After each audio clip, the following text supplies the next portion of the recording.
પણ જોઈએ, કદાચ ન શીખ્યા હોય તો સાંભળી લેવો જોઈએ. गुरु महिमा सीखे और सुने, हृदय करे विचार, जयराम કહે કરતા મિલે સોના ઉતરે પર. આટલો અગાધ મહિમા સાંભળવામાં પણ છે.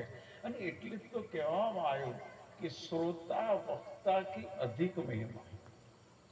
વક્તા જે છે એ સદગુરુના ગુણ આપણને સંભળાવે છે, પણ જે સાંભળે છે ને એમનો પણ બહુ ઊંચો મહિમા કહેવાય છે.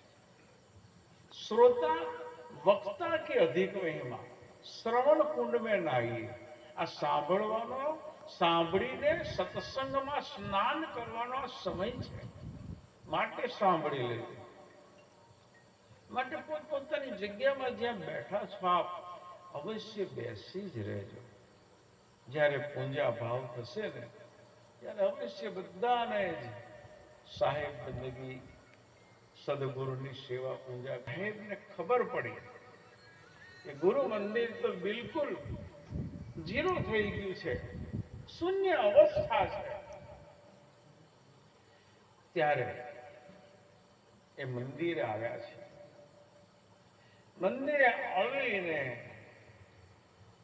એટલું શૂન્ય થઈ ગયેલું કે રોજ કિલો 2 કિલો તેલ લાવવામાં આવે, 2-5 કિલો ચોખા લાવવામાં આવે, ઘઉં છે, આ છે તે છે, લાવીને ભોજન પ્રસાદ બનાવવાનું, સદગુરુ પરમાત્માની ગાદીએ થાળ ધરાવવાનો.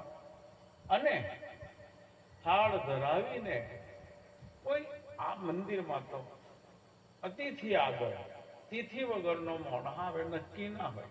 ત્યારે કોણ કેટલા આવે એમને જમાડવા. જમાડી અને પછી આપણે બધાએ જમવું.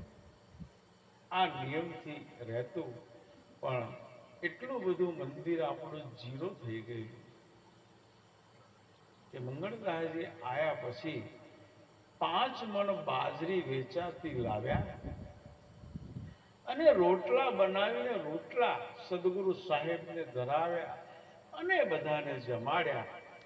અને અમે ધીમે ધીમે પ્રગતિના પંથે વળી પાછું જે મંદિર કહેવાય છે કે મંદિરની મિલકત 2000 વીઘા જમીન હતી. માંજલપુર કબીર મંદિરની મિલકત 2000 વીઘા જમીન હતી. આ પાદરિયાપુરામાં તો 200 વીઘા જમીન. અહીં નજીક છે પાદરિયાપુરા, એમાં 200 વીઘા જમીન. આવા મંડપની અંદર હું જાહેરમાં બોલતો વળી કંઈક હોતો કરતો કંઈક 3.25 વીઘો મળી આવી.